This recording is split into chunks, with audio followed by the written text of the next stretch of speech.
This guy's so negative towards me. I don't think I've ever... Well, maybe I've said some negative stuff about Hakim. No, I don't care about these people. Guys, listen, tankies like Hakim are literally a fucking cancer on online leftist discourse. They don't convert anyone. The only people they convert are fucking lefties over to pseudo-fascism, okay? I don't give a fuck about any of these people. They're worthless, okay? They're a cancer. I don't give a fuck about any of them. Hey, Vaush, why didn't you go over the Mao quote? You afraid of something? It's alright, I'll go over it again here. Don't run away this time. Hi there. If you didn't know, Vaush made a response of sorts to my video detailing how Marx, Lenin, and co. wouldn't have voted for Biden, as Vaush claimed. His response, or more appropriately, non-response, was incredibly disappointing, to say the least. He could have provided evidence for his positions, but he didn't. He could have admitted to being wrong, but he didn't. He could have admitted to lying about reading all that theory, but he didn't. Well, he kinda did, in a sly little way. All he did, really, was completely miss the point, either intentionally to mask his mistake, or unintentionally, because at this point I really don't expect that much from him. That, and make jokes about the American bombing of my country. How pleasant. This lovely non-response took 3 whole months to be delivered, and when it finally dropped, he didn't let me know. Almost as if he didn't want me to know about it. I don't care for his excuses. He can claim that he forgot, or that he doesn't notify people he responds to, whatever. These excuses show that he's either too lazy to send it to me, too cowardly, or just incompetent. You can't spin it any other way. Let's assume pleasant things and say that he casually forgot, against our common sense. Vaush will most likely not touch this video, but if he does, hi baby. Try to get through this whole thing this time, Strategically quitting the video right before you're shown for being a blatant fraud and not doing any research doesn't do your image much good. Regardless, I think I'll spare you his voice and simply enumerate his arguments, or lack thereof, and how not only was he horribly wrong in his first video, but in his second as well. Now, before I start, let me remind you that his original point, and the one that numerous people have responded to, was that Marx, Lenin, and co. would have voted for Biden. He had a preconceived idea and then quote mined for references. When people showed his incorrect usage of said quotes, and how he didn't actually read the theory he claimed to have read, he threw a tantrum and quickly flipped his argument. Please do note all the backpedaling he does in the sad excuse for a response he delivers. First, let's get the petty stuff out of the way.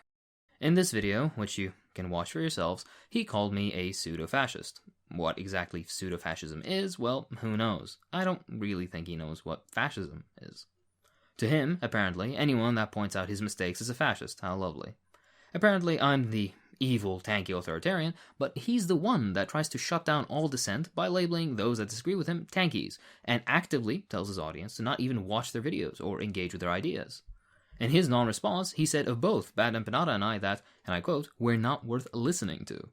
I wonder if that's projection on his part. Anyways, Vaush claims that he got more popular because of, quote, superior ideas, not because he sucked the teat of destiny and games the algorithm by uploading 3 times a day. I upload twice a month, because I have a job.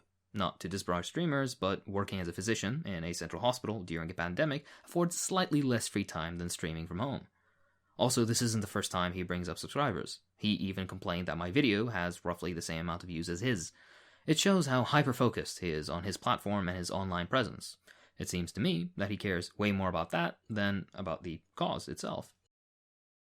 Anyways, because I brought up the fact that I'm Iraqi, he launched into claiming that those people, meaning people of color, I honestly don't know how I'm supposed to take that, always use identity politics only when it suits them. This guy is so far into debate bro brain rot that he can't understand that my lived experience as a victim of bipartisan approved American imperialism is genuine, and considers it a show, a sinister ploy to get people to have sympathy on me or something, rather than what it really is, a genuine testament to how futile his lesser evilism is. He outright dismissed my house being bombed by Democrat and Republican-approved American warplanes. This is not a joke. This is something that actually happened. My childhood home was hit in January of 2004, destroying 2 of the walls and rendering it uninhabitable. Luckily, we weren't home, but if we had been, my whole family would have been dead. But no, it was all a show. I used Itball because it suited me, not because it's a real and relevant part of the discussion. Add that to the list of Vaush's oopsies, I guess. Finally, he claims he doesn't want to engage with me further because he doesn't want to propagate viewership for bad faith actors. Sure. Not because you know your arguments are trash, not at all. We all believe you, buddy. I went through your entire video and critiqued it with sources. You didn't even watch my whole video, let alone engage with its ideas. He keeps this silly facade of, oh, I don't really care, I'm not gonna engage, because he knows that he can't. He was, objectively, wrong. There's nothing wrong with being wrong sometimes. In fact, it signals growth as a human being. He finishes the video off by claiming to not want to, quote-unquote, give me attention, in fear of it positively influencing the growth of my channel. Definitely because he's not afraid of facing what I said. No, not at all. By the way, my channel developed before him, and will continue to do so without him too. Don't take yourself so seriously, fam. With that out of the way, let's take a look at the response he did. I'm going to include the response he attempted, and failed, to deliver to BadEmpanada first, because he got to that video before mine. He makes pretty much the same misunderstandings, but at least he does watch the BadEmpanada video in full, unlike mine. I wonder why. Anywho, you can watch it for yourself here. Links in the description.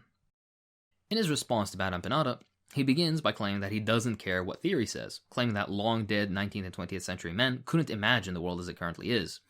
This is just a horribly anti-intellectual position to take. First of all, the current state of things didn't fall from the sky. The political and historical changes that have occurred have reasons and underlying philosophies behind them, and analysis, even if written 100 years ago, can be helpful and at least approaching an analysis of today. I don't think Vaush understands what theory is and its primary purpose. It isn't a bunch of religious texts, and they aren't blueprints for revolution, or whatever else mistaken things he thinks they are. You can 100% disagree. You can have completely opposite opinions, but you cannot honestly claim your opinion to be an informed one if you haven't even bothered to see what incredibly complex conversations took place between people much smarter than you or I. From a Marxist perspective, you cannot have an informed opinion on imperialism, for example, without reading the relevant work, Lenin's Imperialism, John Smith's work, Emmanuel Arguri, Samir Amin, the concepts of value chains and unequal exchange, etc., etc. You cannot have an informed opinion on reformism versus revolution if you haven't read Luxemburg's work, if you haven't read the exchanges between Lenin and Kautsky. A lot of theory can be out of date, but a lot is also incredibly pertinent to this very day. Do you genuinely think this US election was the first time in history a quote-unquote moderate imperialist bourgeois party ran against a quote-unquote hardline imperialist bourgeois party? Also, to reiterate, my original video wasn't done to comment on the theory that Vaush quote-mined. It wasn't to argue whether it is a good idea or not to vote for Biden. My original video's purpose was to show that the theory Vaush showed didn't support the position he held, which was that Marx and Lenin would have supported Biden. I successfully achieved that task, and he strawmanned and then ran away mid-video. Vaush continues. He claims his first Marx quote usage was to show not that Marx would vote for Biden, but that electoralism can be useful for leftists. He didn't clearly state this in his first video, so the fault of misunderstanding is on his part. Regardless, this isn't a controversial opinion on the left. Yes, use democratic and legal means when it's useful, and clandestine, quote-unquote, illegal activity when not, as the Bolsheviks did. Thing is, though, the Democrats aren't a socialist party, and none of their objectives are to make it easier for communists to run in American elections. It's a muddled point. Also, elsewhere, Marx clearly states that working-class candidates and working-class parties should be prioritized over all else. Isn't it at least a little hypocritical to quote Marx when it suits him, but completely ignore him when it doesn't suit your point? Which is, to remind everyone, was that Marx, Lenin, and co. would have supported voting for Biden. Now, Vaush claims that Marx was talking about a parliamentary system, and not the US system, when talking about prioritizing working-class parties.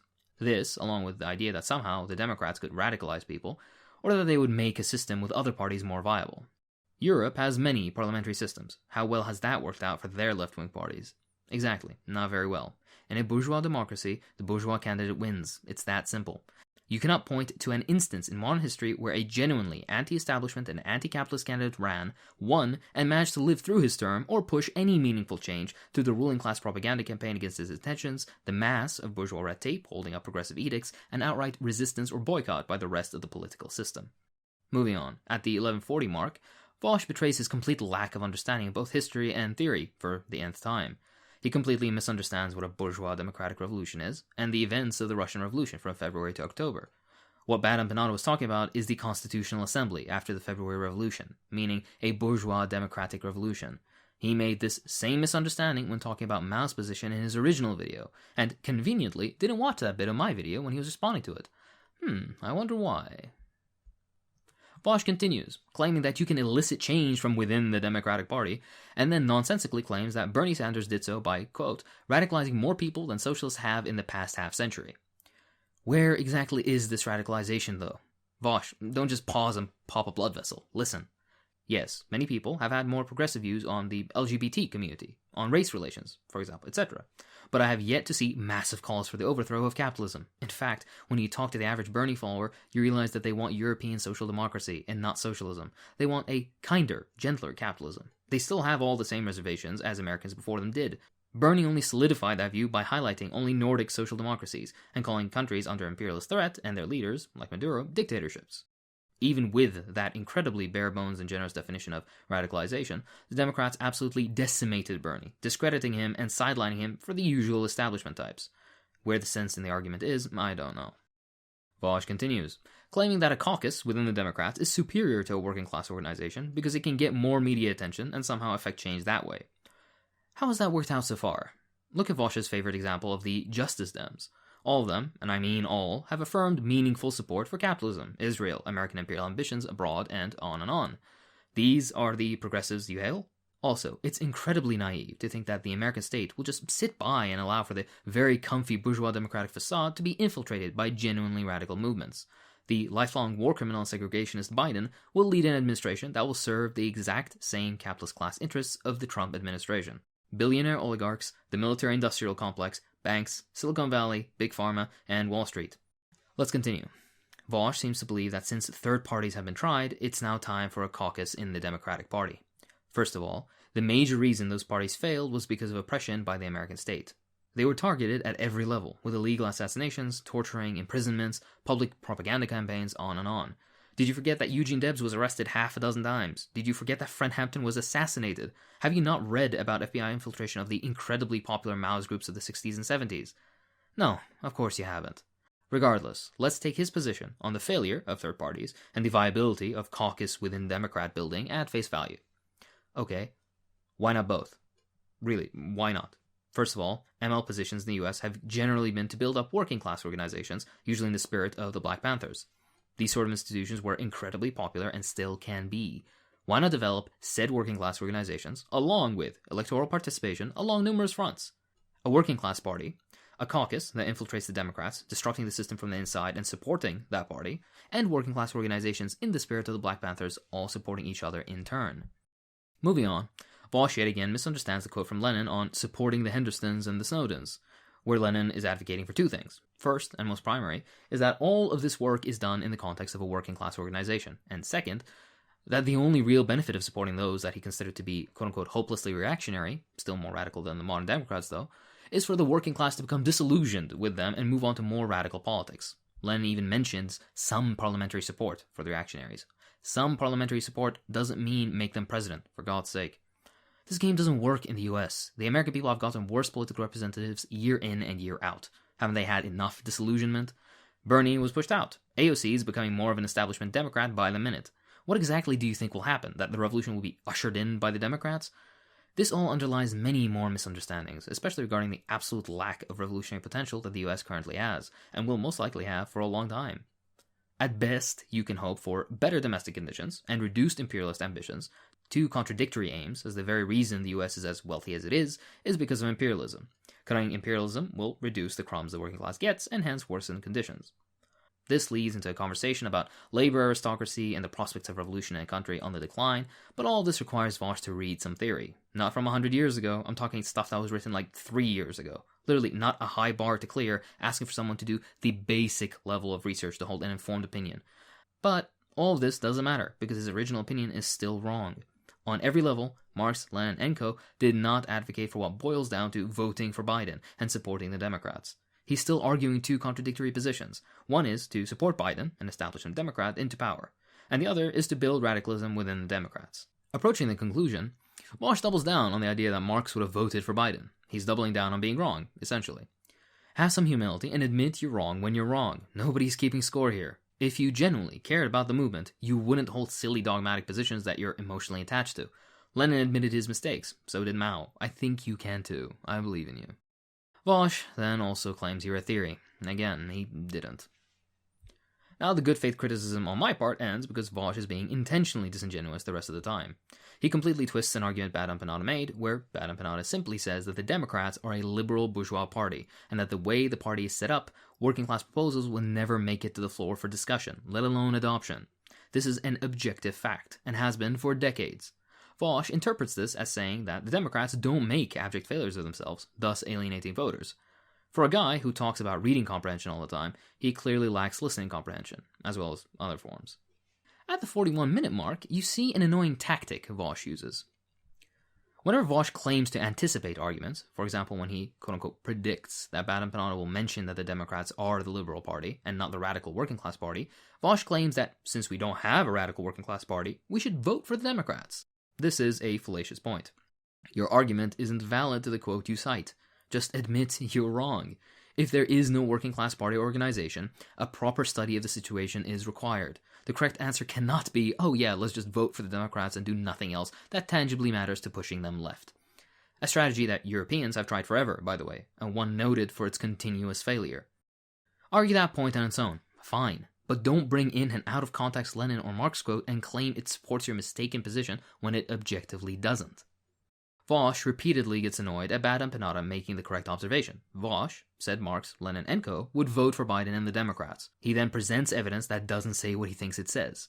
When others, like BadEmpanada or I, note that fact, Vaush gets, in his words, impotently enraged at the fact that he is wrong and moves the goalposts, claiming that properly interpreting the theory, an argument he didn't make originally, means voting for less radical alternatives if they were the only ones available, and that his claim, magically changing from his original, is that he meant that Marx, Lenin, and co. did agree with some instances of tactical participation within electoralism. His argument shifts from Marx would have definitely voted for Biden, a nonsensical argument proven wrong time and time again, to Marx would have supported tactical participation in certain instances of electoralism, a thoroughly sanitized and completely uncontroversial opinion that no one disagrees with. What a clown. Vaush constantly misrepresents BadEmpanada's positions, making fun of him by saying things like, oh yeah, of course you only think Lenin wouldn't support my position because he didn't explicitly say the Democrats in 2020. And it's just so pathetic, honestly. For a guy approaching his 30s, he really has childish argumentative abilities. Either engage with arguments in good faith, or don't bother responding at all. Vaush completes his response, which wasn't one at all, by claiming that BadEmpanada has a mental disability. Lovely. Just lovely. Oh boy, you still with me? Don't worry, it gets even worse from Vaush's side. It's an intermission. Go drink some water. Here we enter the racist undertone section. Let's start. Now, he repeats the same backpedaling he did in BadEmpanada's video towards me, essentially changing his point from Marx and Lenin would have voted for Biden to they sometimes supported tactical participation in electoralism. Before I get into that, let's just clear his delusions about the Democrats and infiltration into that neoliberal hellhole of a party. What he doesn't realize, or refuses to accept, is that the Democrats will just shoot you in the leg as a genuine radical leftist, like they always have. What makes you think you won't be castrated like Bernie if you do infiltrate? Why Vaush is so set on the idea that they'd allow you, or that you hiding your power level, or some other shitty mindless idea would possibly make it so that you can insidiously bring forth real system-threatening ideas. At best, at the very best, what can be achieved is voter reform, by a long shot, and I'm doubtful this will occur at all, which will give rise to other lukewarm capitalist parties that will turn the US to, again, at best, a shitty European-style social democracy. One still dependent on imperialism, one still engaging in wars, one still heavily discriminating against minorities, one still with all the issues the US has, except with a few band-aids over the most glaring faults of the capitalist system. You cannot vote socialism in. The setup of the capitalist state fundamentally prevents this. If you read even an atom's worth of theory, and were even somewhat aware of history, you'd know it simply wouldn't happen as things stand. Unless this is his goal. Unless he doesn't give a damn about imperialism one bit, and thinks having the US be more like France or Norway, at the expense of brown and black bodies, from the bullet or the loan, is a fair price to pay. Think about that for yourselves. Now, the actual response. Vaush begins with him having an issue with my opinion on the importance of theory. I already covered that point a few minutes before. He goes on to claim that I am a, and I quote, cringe lord if I consider Biden and Trump to be the same. Definitely reasonable language and adult uses. Regardless, to someone outside the US, they are the same. As an Iraqi, they are more or less the same at the core, and you cannot invalidate my perspective as someone from the third world. The difference between him and I, though, is that I mentioned that maybe, as Americans, you can see differences that are more meaningful to your material conditions. Notice that I actually give nuance, unlike our good friend here. Regardless, he later on claims that my considering them more or less equal isn't an argument, as if US foreign policy, arguably one of the largest and most important aspects of the US state, is just some small corner issue that can't be looked over. He then repeats his mistake, where he claims that Lenin was supporting the quote-unquote less reactionary party, and does this stupid mental gymnastics game in order to assert his original claim, which was, and I remind you, that Marx, Lenin, and co. would have voted for Biden. Vaush does this thing where he uses point A from text 1 and point B from text 2 to argue several different positions. What happens in every single case, though, is that what he tries to get across from point A in text 1 is contradicted in point B in text 2. The perfect example of which is his horribly incorrect claim of citing Marx and Engels to show that we should participate strategically in bourgeois elections sometimes, and then citing Lenin and Mao to claim that we should support this or that bourgeois party in specific. For example, Lenin's supposed support for the Labour Party in Britain, or Mao's supposed support for bourgeois parties in revolutionary China. What he doesn't realize, or refuses to realize, is that what Marx and Engels specifically say, for example, working class politics shouldn't tail behind bourgeois parties, directly contradicts his understanding, or better yet, misunderstanding, of Lenin's comment on the support for labor, which, by the way, isn't saying what Vaush thinks it's saying. I really don't want to repeat myself over and over, so go watch my original response to him to see in detail why Vaush has delivered a garbled mess of an argument that depends on the ignorance of the person watching, and the fear that they might actually go and read those texts themselves, which would immediately reveal how full of shit Vaush is. By the way, I do recommend you actually go read those texts for yourself. Unlike Vaush, I do recommend people go to the source literature. Having cleared that up, he then moves on to something really disgusting, honestly. Vaush outright dismisses the lived experience of someone on the receiving end of US imperialism as, and I quote, not having an argument. Pulling a nice Stefan Molyneux there. If you're too thick-skulled to understand that yes, that is essentially an allegory to why, to most of the world, there really is no tangible difference between the Democrats and the Republicans. You can play this two ways. Either you can say you don't care and you can out yourself, or you can claim that for whatever reason, if it benefits Americans but negatively affects those in the third world, you feel that is a fair trade, which equally isn't a good look. He doubles down on this by making a bad point about discussing, quote-unquote, one segment of foreign policy being not a full argument, because, apparently to him, the most devastating war of the 21st century so far, perpetuated by his government, is just a throwaway side point that barely requires mention. Vaush completes this by engaging in horrible, and I mean horrible, defense of the Democrats in regards to the Iraq War. This is myopia at levels never before thought possible. This is how far he is in his bubble of championing the Democrats. It has him literally defending war crimes because more Republicans did worse. Which, by the way, they didn't. They were both equally shit. The worst period of sanctions in Iraq were applied by Democrat President Clinton. It's unfair of me to expect him to know these teeny tiny details about the systemic murder of over 1 million of my people, though. Expecting Vaush to understand the suffering of third world brown people and the history behind it might be a little too much to expect, as he's evidently shown. Also, he seems to be under the impression that the Iraq War is over. I don't know if you know this, Vaush, but there are still American military personnel in Iraq. It's disgusting how uneducated you are, Vaush says to me, while not fully sure if US troops are currently in Iraq. Absolute clownery. Until every American soldier leaves, either on foot or in a coffin, the war isn't over to us. Vaush then goes on to cowardly retreat like he did with BadEmpanada. He has systematically retreated on all his claims to ones that are completely uncontroversial, from Marx would vote for Biden and here's the evidence to, oh no, I meant that they supported tactical participation in elections sometimes. All of this in a pathetically transparent attempt at still being right, because being right to him is more important than actually conveying the correct information. Look, I and like 10 other people made thorough videos correcting our misinterpretations. If you truly meant something else, and aren't just backtracking to save face, then you failed miserably at conveying your true opinion in a clear fashion. So, either you're wrong or incompetent. Pick your poison. Vaush then moves on to defend drone strikes in an indirect way by saying, oh well, Trump did more. Yeah, no shit. And I bet you Biden will do more. And the president after that, regardless of them being a Democrat or Republican, will do even more. This is the new face of warfare, and the American empire demands its tribute in blood. Whether a blue tie or red tie delivers it, it doesn't matter. I can't believe I actually need to say this, but if you actually look at history and break it down, you'll see that both Democrats and Republicans for the past 150 years have started about the same amount of wars.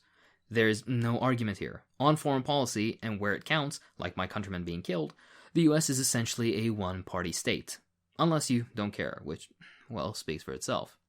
If you truly want the bombing to stop, cultivate anti-war movements. Don't vote for the fucking Democrats who have cheerleaded every single one in modern history.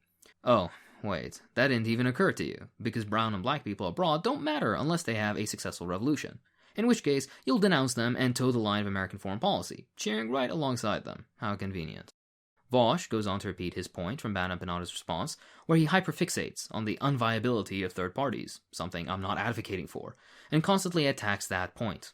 Essentially, strawmanning my whole position and then dismissing the entire video over, I don't know, what the voices in his head told him. I repeat myself again. For someone that loves to go on about reading comprehension, he really lacks basic listening comprehension. That or he's intentionally being disingenuous. Again, not a good look either way. At around 1 hour and 6 minutes in, he outs himself as not having read the theory. He went on and on about having read the theory that others supposedly haven't. But surprise, surprise, he was the one that pretended to read theory while instead quote-mined. Lovely. Absolutely lovely. I love how this isn't addressed at all. Oh, and Vaush, I'm not asking you to read a book again and again. I'm asking you to read a handful of short writings, something that wouldn't take more than a day tops, just once. Please, read them just once. He goes on to do a bad Marxists are like religious fundamentalists, which again is so pathetic because my point wasn't to say that you can't engage in electoralism if you want to. My point was that your shitty justification using Marx and Lenin was outright wrong. You practically admit to that yourself by constantly moving the goalposts and admitting to not reading the works you claim to have read. Vaush goes on, intentionally misunderstanding Trotsky again, claiming that Trotsky was actually agreeing with him, but apparently because Trotsky didn't exactly say the Democrats in 2020, I am unsatisfied. Being this dishonest really comes with ease then, doesn't it? This launches Vaush into a vein-popping rant, turning as red as a tomato, really, in claiming that working against an inept liberal is going to be easier than against Trump, who is practically also another inept liberal who's just a little more open with the true functions of capitalism. I love how, to Vaush, the entire US state machinery can be boiled down to whoever is president. He named several things Trump has passed and people he's appointed as proof, I guess. But have you seen who Biden has been posting? Not exactly the working-class dream team. It's the usual American US listing of warmongers, CEOs, known fuck-ups, and generally all the people you don't want running the country. His point that Trump was a threat to our democracy is just straight-up lip shit, sorry to say. There is no real tangible democracy in the US. If there was, the stuff that a lot of Americans are for would have been genuine policy proposals that would have been seriously considered. If the US was truly a democracy, some of those highly sought-after working-class demands would have been, gasp, actually adopted. But no, you get tax cuts upon more tax cuts, more war, higher military and police budgets, cuts to education and healthcare, and everything else that's important, on and on, with only the absolute bare minimum of concessions to fool some people to still thinking there's some sort of viable democracy in the US. By Vaush's own admission, it is impossible to work outside the two-party system, by design, which is thoroughly entrenched in capital and cannot be shifted. He acknowledges this, but still insists on working within the system, like a self-righteous cartoon character or something. He is so close to realizing that a dictatorship of the bourgeoisie is no democracy at all, but he still misses the mark. His fear of fascism and how it rises is incredibly misplaced and just outright incorrect, especially in light of history, including US history. When capital is in crisis, that's when fascism rears its ugly head. If you genuinely think that fascism cannot or wouldn't develop under the Democrats, it shows that you think the Republicans are somewhat more for supporting capital and its interests than Democrats. And if that's the case, then the best I can say is you should pay more attention. 3/4 of the electorate doesn't vote Democrat. Half doesn't vote at all. What Vaush is essentially calling for is a rehabilitation of the Democratic Party in the eyes of the American people. Those same American people already know that this is a rigged game where no change is allowed. That's why they don't bother to vote anymore. Pleasantly, Vaush then goes on to completely ignore my second proof of him completely coat mining and not reading theory, which again he claimed he read. I cannot stress this enough. He got on his high horse and beamed with pride, declaring to the whole world that he has, and I quote, read the theory that you haven't. He didn't. I show proof of this for the second time, and he completely, and intentionally, ignores it because, again, admitting a mistake is, I don't know, an affront to his masculinity or something. I genuinely don't know why he just won't come clean at this point. Vaush continues to misunderstand me after this, ironically proving my point by his lack of creativity when he cannot possibly fathom another way workers can peacefully attain power, and then completely doesn't understand how, when the military participated in the Bolshevik Revolution, it was a pretty bloodless event. The Civil War and the reaction afterwards was bloody, but the actual takeover of power caused practically no deaths. My mistake was expecting Vaush to know history. His chat quickly reminded him of the Carnation Revolution in Portugal, which also was bloodless, but he glosses over it and doesn't correct himself, or even acknowledge that, hey, maybe what Hakim is saying has some merit. My own chat is proving me wrong, but I'm allergic to admitting my faults. Look, I'm not asking for much here, fam, really. Vaush goes on to say something interesting, though, and this is the only way I can excuse all this nonsense. Buddy, I'm giving you an out here. If he is truly afraid of being fully clear that he personally believes that a violent revolution is necessary to overthrow the state, not in a defensive way or some other weasel nonsense, but actually considers violent revolution to be a viable and sometimes even necessary strategy, if he believes this, but is afraid of state repression or something, then he can be excused. He's still wrong in his usage of theory, but I get why he's so adamant about discourse on alternative strategies. With that said, though, oh boy, strap in, because here comes the heated gamer moment. He hopes I get bombed by Chinese drones, or so it seems. He said I'd supposedly welcome Chinese drones over Iraq. I've never said anything about this in any perceivable way, so this must have come from some deep recess of his mind. Thinking aloud, though, hoping Iraq gets droned makes your support for the Democrats make a lot more sense all of a sudden. I'm obviously joking, he isn't really saying that, but even joking about this is so insensitive, it betrays a chauvinism that I can't even fathom. Does he make rape jokes too? That heated gamer moment was so powerful, I was afraid he'd use his tactical N-word. Maybe he'd spice it up with some variation on sand or dune, anything to show Nazis that he's hip and not afraid to say those meany bad no-no words, continuing the long-standing tradition of liberals appeasing Nazis with no real gain to the movement. By the way, yeah, that was his actual justification for using a racial slur on stream. Weasel your way out of that one, Vaush. He swiftly moves on to make an argument where infiltrating the Democrats is possible and states that you don't need to go full mask off, as if hiding all truly radical and revolutionary ideas behind safe liberal masks will somehow allow for enough class consciousness to develop in the US for meaningful changes to occur. Look, do what you like. Again, I don't care. My fundamental point is that none of this is evidenced in Marx or Lenin, which was your original point. Like a broken record, Vaush then goes on to repeat the same mistakes he did before. Lenin talks about a completely different set of material conditions, and Vaush just cuts out Revolutionary Party and puts in the Democrats, and expects the argument to stay logically consistent. Then, when people point out that this is horribly butchering Lenin's point, he gets frustrated, and out of humiliation or stupidity, I don't know exactly which, he backpedals. A related point is that Engels used the term the communists to refer to organizations of communists, and not individual communists. But Vaush doesn't know this, because he's quote mining, and hasn't actually read anything from Engels. In the same trend of not really knowing what he's talking about, I point out several instances of historical inaccuracy in Vaush's video, and he misinterprets it as, oh, this is exactly how it should play out in the US too then, huh? For example, my point on dual power.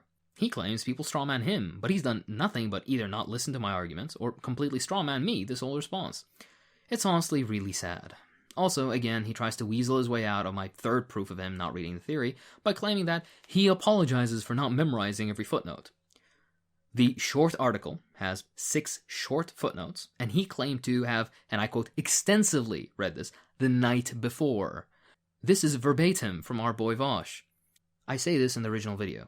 Either he didn't read the work, or he didn't undergo a serious enough study to remember points from a very short pamphlet he claimed to have read the night before. This is honestly so pathetic, really. Just admit you didn't read it and move on with your life. It's as clear as day.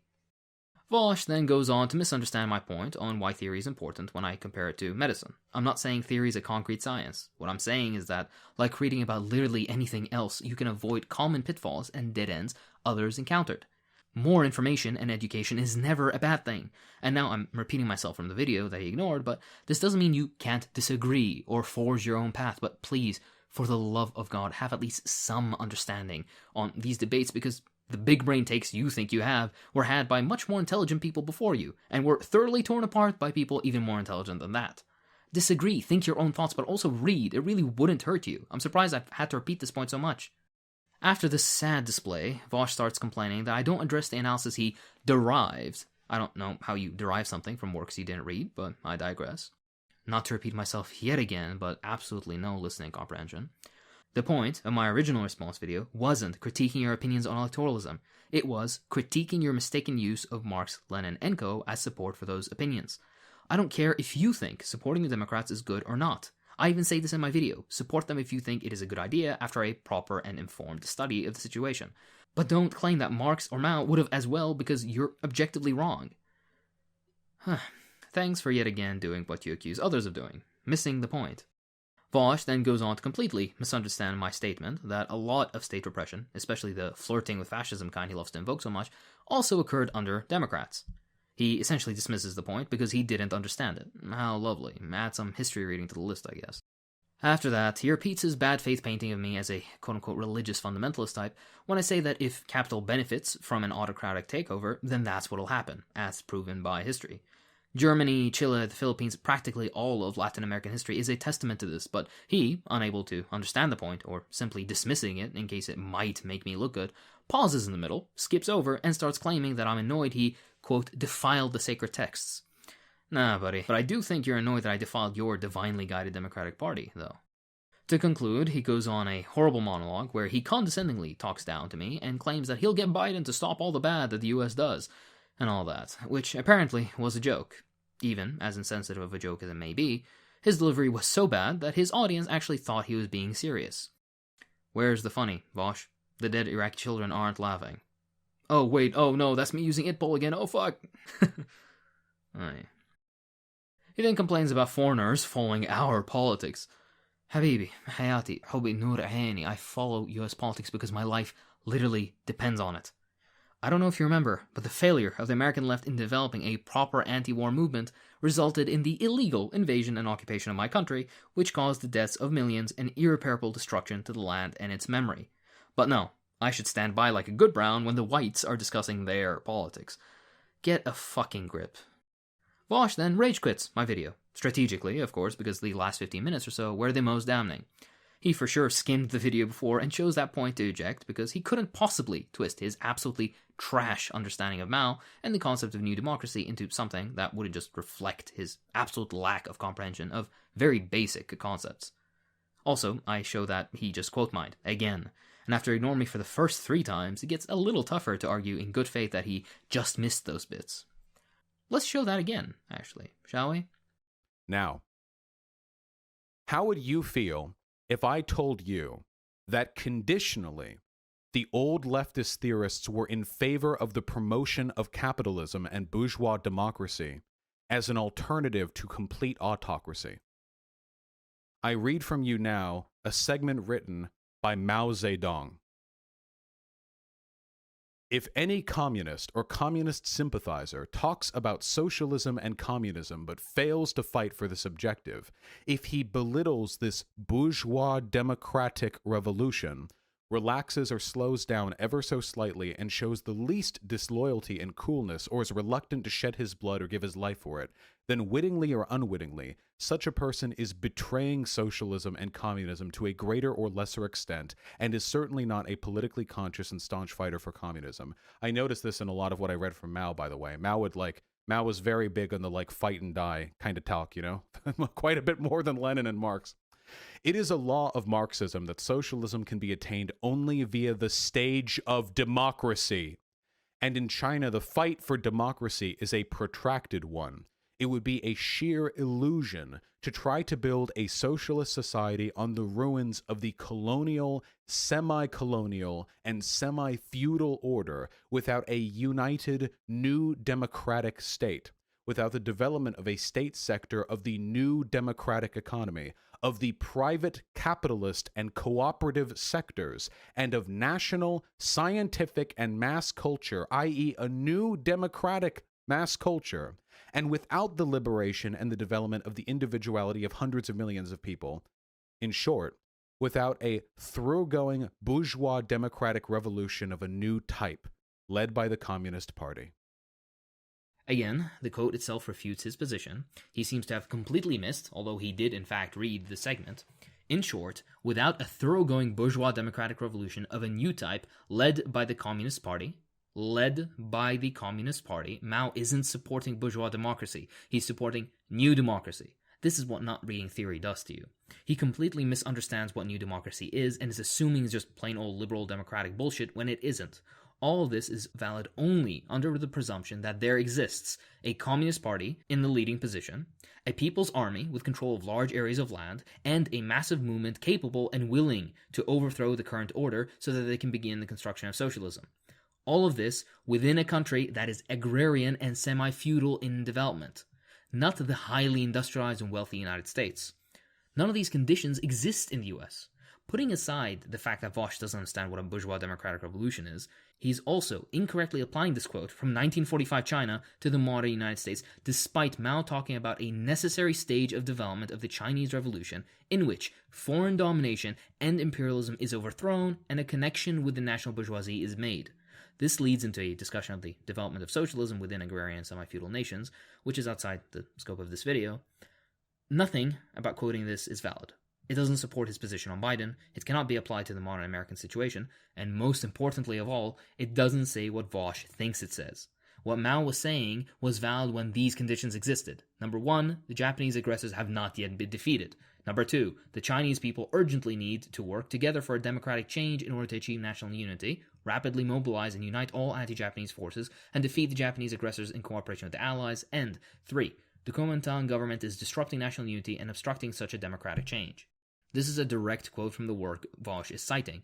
To support the unity of political groups with the Communist Party in the leadership position during a combined civil war and war of attrition against a foreign fascist power with the goal of forming a new republic with the explicit goal of building socialism, all of this is in the work, people, cannot in any way be applied to the modern US. So either he didn't read it and just ripped this quote in a bad attempt to substantiate his argument, or he read it only partially, or read it and misunderstood it so badly as to mangle it into a position in support of Biden. Please, I ask everyone, go and read the works yourselves. They're not that long, honestly. How lovely. Yet again, try to weasel your way out of that one, Vaush. With that said, notice how I showed his whole video in my original response, but he didn't show mine. There's a reason for that. I wanted people to get Vaush's full argument, and I didn't talk over or split his argument in half when I went over them. Notice how he does talk over mine, barely pays attention half the time, spends more of the video arguing with the chat about side issues than actually addressing my video, and quits the video halfway through. He does this all while moving the goalposts. I wasn't saying that leftists should not vote for Biden, ever. What I said, and repeated numerous times in the original video, was that the evidence that Vaush presented in support of the position that Lenin and Marx would be in favor of voting for Biden is in fact evidence against that position. My video essentially just calls out Vaush for not actually doing research and being intellectually dishonest. He never engaged with that. Think about why he did that. Again, either he is incompetent, lazy, or cowardly. Regardless, let me repeat this a final time, because he didn't seem to catch it the first 10 times I said it. If the American left, upon sufficient investigation, based on facts and democratic consensus, decide to tactically support this or that party, fine, do so. Just don't pretend that Mao would have voted for Biden. Hi, conclusion. Honestly, posting my original video again would have been response enough. He didn't actually address any of the points made. He repeated the same errors of his original video and didn't even listen to what I was arguing for in the first place. If he does reply to this, which I'm highly doubtful he would, he was thoroughly discredited the first time around, and I don't think he has the shujaa to take a look at this one. But if he does, he'll pretty much backpedal some more and claim that he didn't actually argue that Marx and Lenin would have voted for Biden, but the general message of their text could be considered to support some level of participation in bourgeois elections, which is the same retreat he did in this response video, and is as transparent as it is pathetic. Either that, or he'll just call me a tanky. Fun. Here's a radical idea, and one I suggested from the beginning. How about, for the future, providing the resources of this theory for people and letting them read it for themselves, rather than you spoon-feeding your complete misunderstandings of it to them? That's what I advocated for in the first place, but you wouldn't. I wonder why. Maybe because if they read it for themselves, they'd see how you selectively quote mine, and how many times the very same text you're reading refutes the points you're trying to make. And mercifully, it is over. I do apologize for the length.